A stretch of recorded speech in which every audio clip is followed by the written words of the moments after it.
Welcome to episode 2 of the My Footballing Journey podcast series. This week, we're joined by Jacob. We're going to learn all about him, his career so far, and what he's hoping to achieve in the game. So let's start at the beginning. Jacob, how did this all begin for you? Well, it's kind of the obscure route for me, really. It was started all with just social media. So Twitter was initially a big thing, especially when I was about 14, 15, and the people on there through StatsBomb and all that jazz. And it kind of pricked my interest of a career in football. Mm, But I didn't really know what sort of area. I really liked the data side, but I was also then looking at maybe coaching, maybe performance analyst, maybe recruitment. I didn't really know. mm, So I was then quite fortunate when I was about 16. I'd done my level 1 and 2 with the FA, and I managed to get some work experience by emailing a load of clubs local to me. And so when I went in and met those clubs, the analysts there, the performance analysts were like, look, you need to start like putting yourself out there or learn some of these soft skills. So how can you do this in on a budget? So they just taught me like something that was called VLC, I think it was. And so they were doing all their clips and they showed me the process. And mm. so then it just kind of spiraled from there. So then uni was all about, right, how can we get into analysis? How can we get into football? And yeah, it just now a couple of years later, about 10 years later now, I'm sat, yeah, working full time in football. So it's quite fun. Yeah, so what did you study at university and where did you go? Yeah, so for my undergrad, I was at the University of South Wales. And so I did a degree in football coaching and performance. So the main part of it was that we got our B license. And Right. then after that, the performance side covered a bit of sports science, a bit of analysis, a bit of psychology. So then I specialized all like my work placements within analysis. So I was at Cardiff's Academy for about half a year of my first year. I then did Penybont's first team, Ah, who okay. were in the second tier at the time. And then the Welsh youth teams, I think it was. Yeah, the Welsh. So like they had regional groups that would meet up once every 2, 3 months. Right. So then we'd go support that as well. And then for my second year, an opportunity came up to work at Newport in the first team.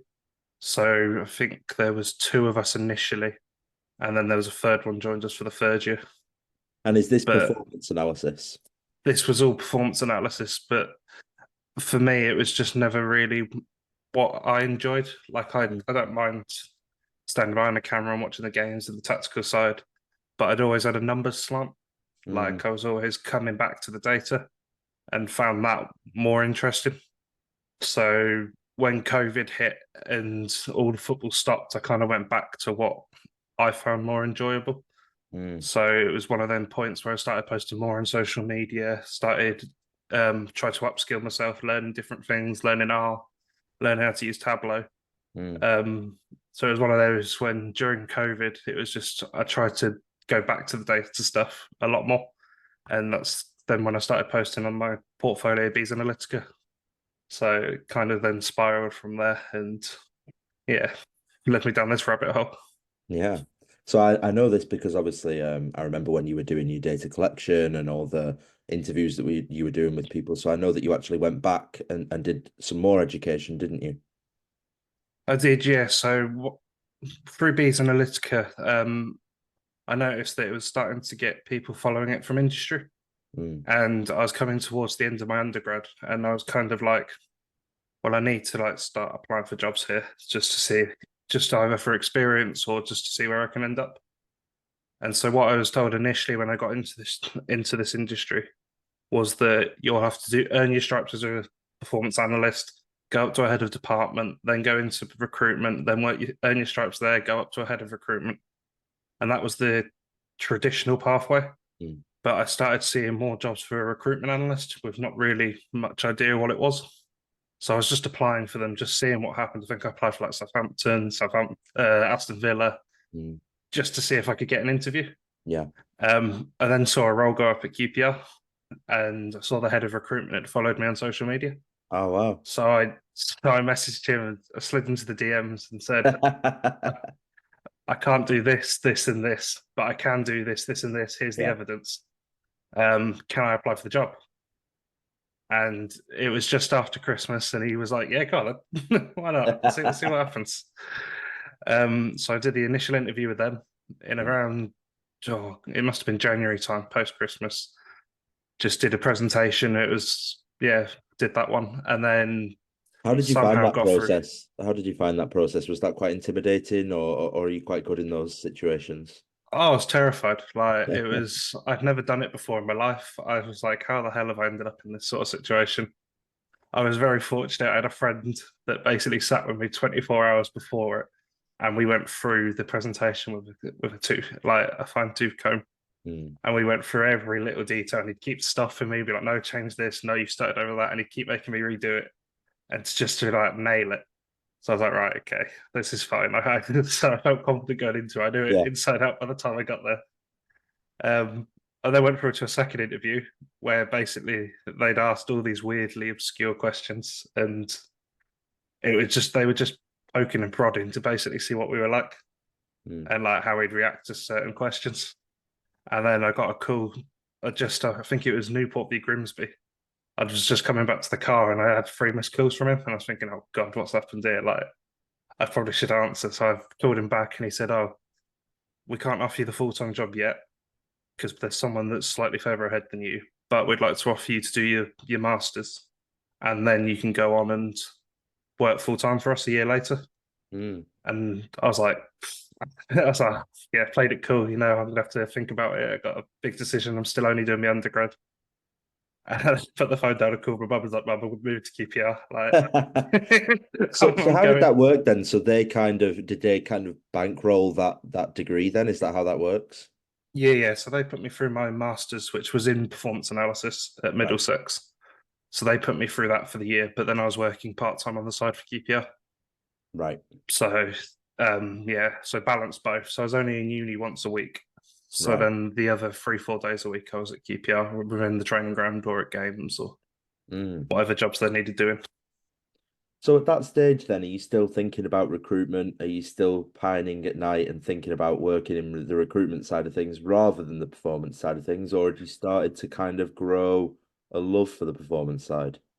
Oh no, so this was a recruitment role. This Ah, was okay. straight. Okay. So that's what it was, a very obscure way of I didn't think I'd get a recruitment job. Ah, So I was thinking I'd have to do the performance side first. okay. And then when they offered it to me, they were like, yeah, it's within the recruitment team as a recruitment Right. analyst, Mm. which was very strange for me. Like I didn't think I'd be working in recruitment that early, but this role of a recruitment analyst had come up, and I was like, see where it leads. So we'll just go down the rabbit hole. Mm. No, that's fascinating. I didn't actually know that, so that's good to know. So whilst you were doing the masters, which was in the performance side, did you then kind of tailor the work that you were doing there towards recruitment? Yeah, so my master's is because it was specifically more performance based, but the modules within it were very like diverse. So we Mm. had a data analysis module in there. So we did like R, we learned how to do a bit of coding. Um, what was the other one? We did that. So it wasn't performance as such because there wasn't much practical to it. It was Mm. a lot of theoretical. But then QPR with the recruitment side was topping up the rest of the practical side for me. Yeah. Um, yeah, it was just very different. So a lot of the data analyst stuff was just about speeding my workflow up in work.